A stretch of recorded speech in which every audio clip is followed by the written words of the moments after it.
The World Cup in Qatar kicked off on November 20th in spectacular fashion. 32 teams descended on the Gulf nation, ready to play in 8 venues across 5 towns. After 26 days of football, we're down to the last 8 nations. Teams from the Middle East and North Africa have made history in the tournament. Saudi Arabia's 2-1 win over Argentina and Morocco's 2-0 triumph over Belgium caused unexpected sporting upsets and sparked an outpouring of jubilation across the Arab world. Expressions of pan-Arab solidarity have become commonplace in Qatar. Saudis have cheered for Qataris at the World Cup, Algerians cheered for Moroccans, Palestinians have cheered for Arab teams, and Arab teams have waved the flag of Palestine. What is the significance of this moment of pan-Arab unity at the World Cup? Is this a change from what we've seen before at major tournaments, or a continuation of cross-country football solidarity? And why is the Palestinian cause found centre stage at this international event? I'm Rosie McCabe. Welcome to the New Arab Voice.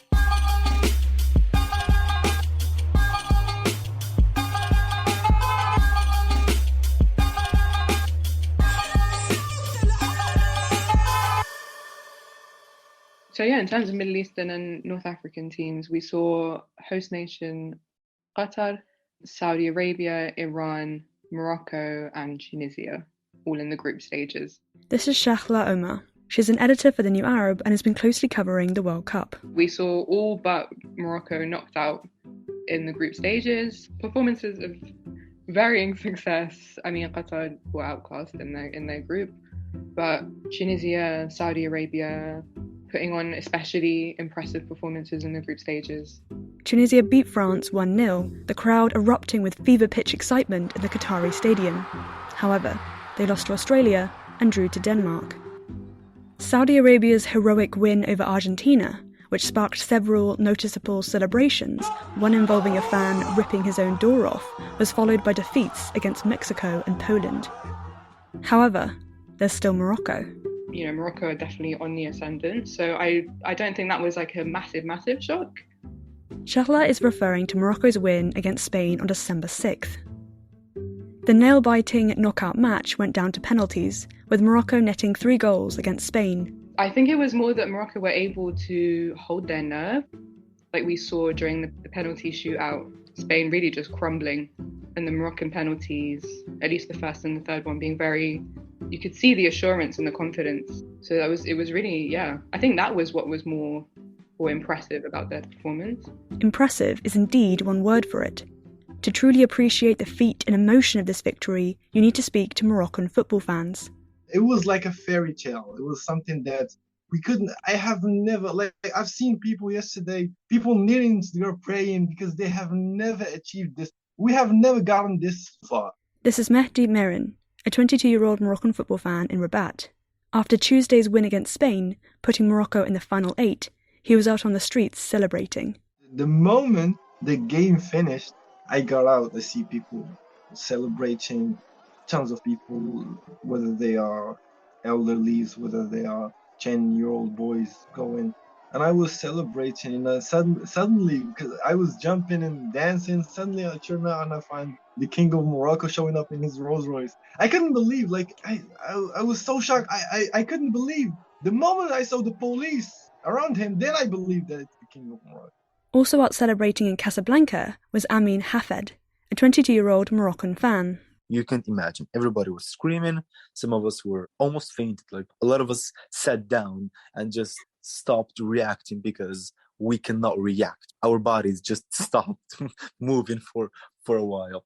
When I asked Amin about what lay behind this victory, he talked ecstatically about the enthusiasm, happiness and, quote, positive vibes, end quote, sent from fans to the players. Yes, the match was full of emotions. It was really full of emotions. We were screaming, yelling, sending love vibes, as the coach said. Morocco's coach, Walid Regragui, has been hailed by football fans for transforming the North African team into one motivated not just to compete, but to win. His formula, say fans and commentators, is to create a strong sense of unity underpinned by belief and positivity. And he said something really important last time. He said, if you really believe that Morocco will win the World Cup, if you really send us these good vibes, if we can say. Even if the opponent shoots the ball, it will hit the corner of the goal and then go back. These positive vibes have come not just from Moroccans, but on the world's biggest sporting stage, we've seen Arab fans cheering as loudly for their team as they have for their neighbouring brothers and sisters. Teams like Tunisia, Morocco, Saudi Arabia, I mean, it was so great watching them play in this World Cup because, first of all, the travelling support was incredible. This is Maha Mazahi, an Algerian football journalist. His grandfather was one of the first football referees after Algeria gained independence. You combine that with local support from, people from the diasporas living in Qatar, as well as Qataris themselves. I mean, it's made for such great atmospheres in the stadium. Back in Algeria, Maha said he saw lots of videos of Algerians celebrating the Moroccan victory. This, he added, was nothing new. Pan-Arab solidarity is a common fixture, both inside and outside of stadiums. Often, somebody from Morocco or Algeria will have much more in common with somebody from Spain or France than somebody in Yemen at times, in terms of like cultural influences, in terms of, the architecture that they see in their cities, the food that they eat. And at the same time, the Yemeni can say that he's an Arab, just like the Algerian, and the French can't. So it's a little bit of a weird one. But it doesn't exist in, it's not just some sort of vague notion. It does exist. There is such thing as Arab nationalism. In a footballing context, there are multiple examples of pan-Arab unity. For example, when Algeria won the Africa Cup in 2019, there were huge celebrations across Morocco. What we've seen at the World Cup is the full visibility of this cooperation, interchange and support from the Atlantic to the Gulf on a global platform. Countries across that MENA region, even across East Africa, I think do subscribe to it as well. And there is definitely an element of feeling proud that this is the first Arab World Cup. It's just no denying it. You ask people across the Arab world and they're going to say that they do feel like they have a stake in it, that this is the first Arab World Cup and they're proud of it being the first Arab World Cup. And in that sense, it's been really great to have an Arab team, Morocco, make it to the quarterfinals. I think everybody's just now rooting for them to go on as far as possible. Moroccan supporter Mehdi said that this unity and sense of pride in the Qatari hosts is also a response to the way the tournament has been covered in Western media. Because of the attack of Western media on Qatar, that made the Arabs so united to defend Qatar. It's the first time it's being held in an Arab country, so that's why it's unique. The matches are unique, the crowds are unique, the audience is different. That's why I think what made people so united. When you have this tidal wave of support, said the footy fanatic, this changes the outcome of matches.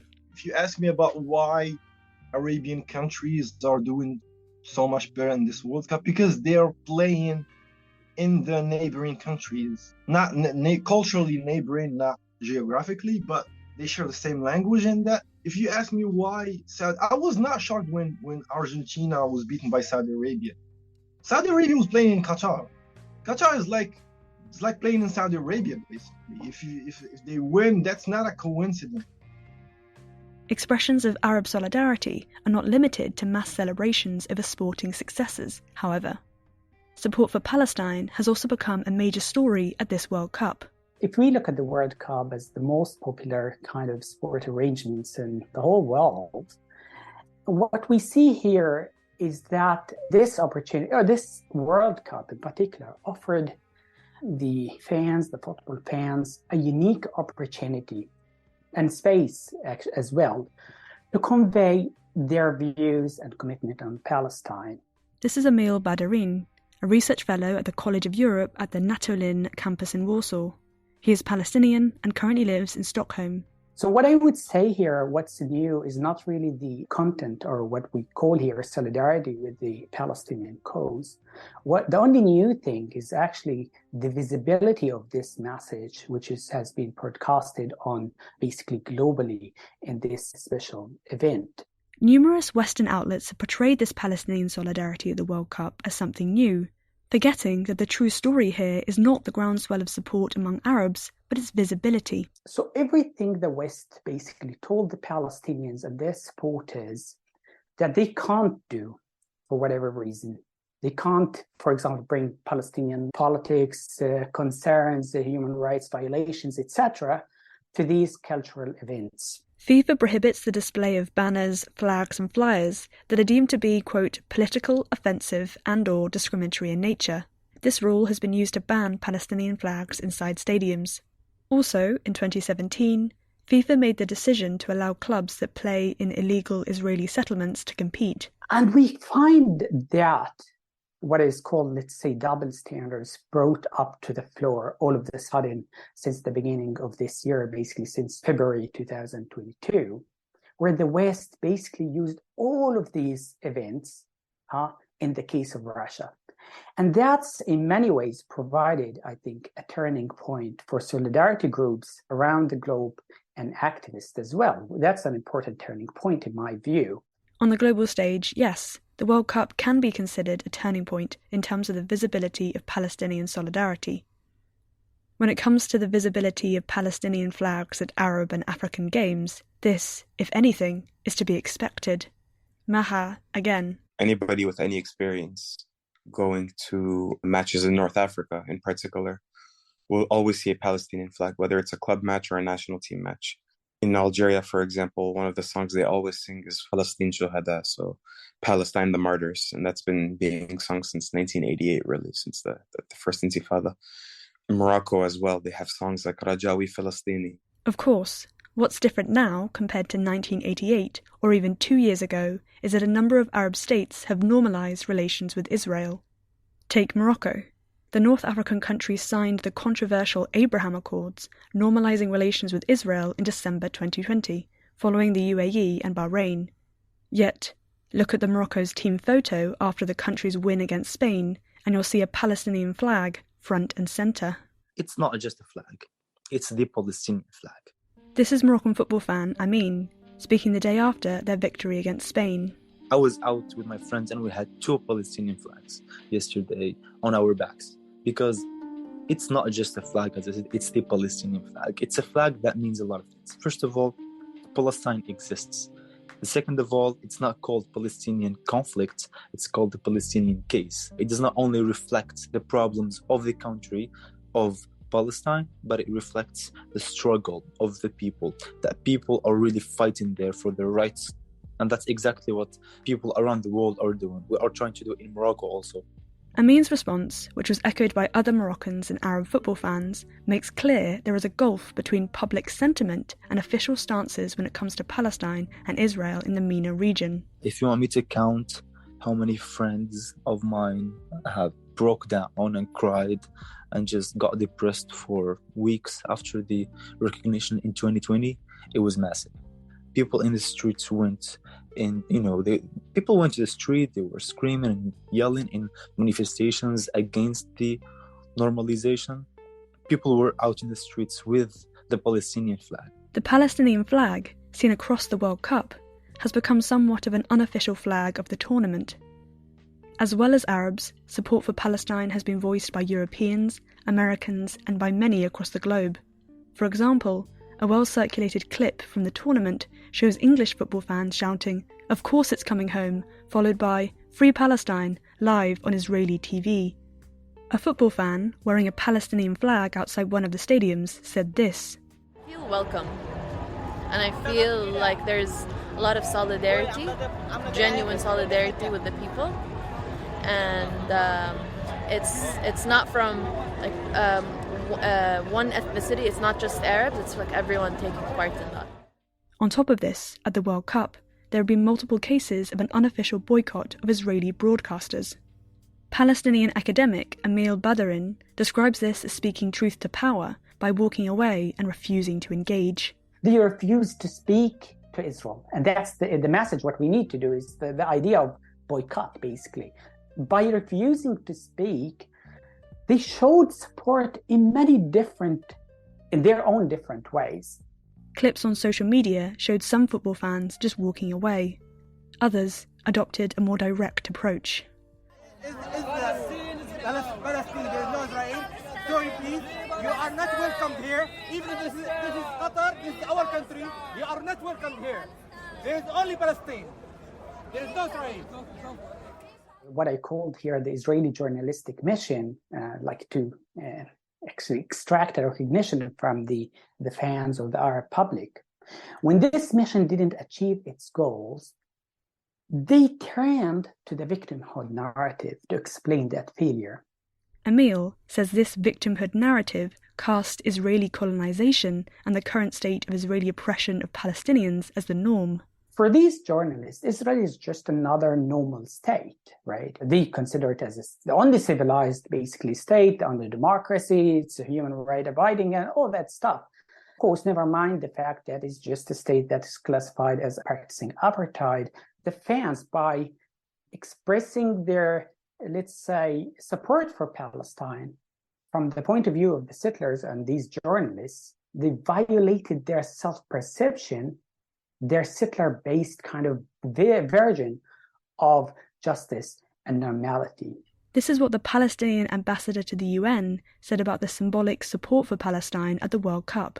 The World Cup in Qatar dealt a decisive blow to Israelis' illusions. The winner of this World Cup is already known. It is Palestine, with its flag carried by people from every corner of the Arab world and the rest of the globe, present in every match and in people's chants. With 9 days of football left, when it comes to the winners who will lift the coveted trophy, that, of course, remains to be seen. Morocco is only 3 games away from footballing glory. Football journalist Maha again. Everybody knows that Morocco is not the strongest team in the tournament on paper. That's not to say they're weak, but they're not one of the top 8 teams on paper in this tournament, yet they find themselves in the quarterfinals. So how do you sort of punch above your weight if you're an underdog? Well, you do it by relying on the intangibles. How does Morocco do that? They do that in a few different ways. For Maha, playing on your home turf makes a big difference. One of the ways they do it is by relying on this home support that we spoke about.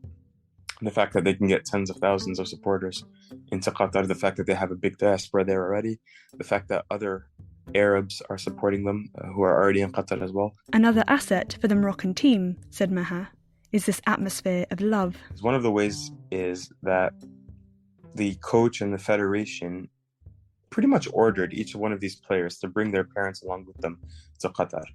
And what we see is that at the Moroccan team hotel at the Wyndham in West Bay in Doha, you have it's very cute. You have parents like sort of traipsing around the hotel, taking pictures with all of the players, talking to media about how they did such a great job raising their son. Then, of course, Morocco has their new inspirational coach. Morocco have only been playing under this coach over the last 100 days, really. They really believe in this coach. They want to play for him. And it's not just the players, it's also the supporters. And there's just so much positive energy. And that can really boost momentum when you have a national team with so much positive energy in a tournament. And what are Moroccan fans saying ahead of their game with Portugal on Saturday? Mehdi. Okay, first things first. We do have some unfinished business with Portugal.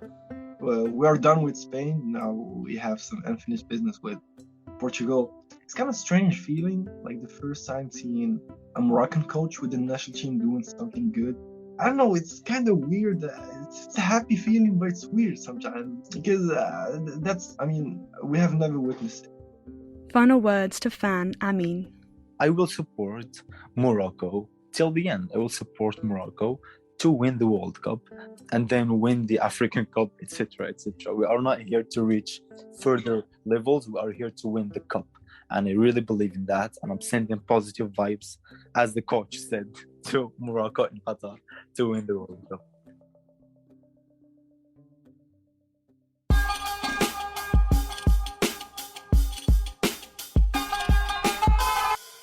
This episode of The New Arab Voice was written and produced by me, Rosie McCabe, with additional help from Hugo Goodridge and Basma Alati. Our theme music was by Omar El Fil.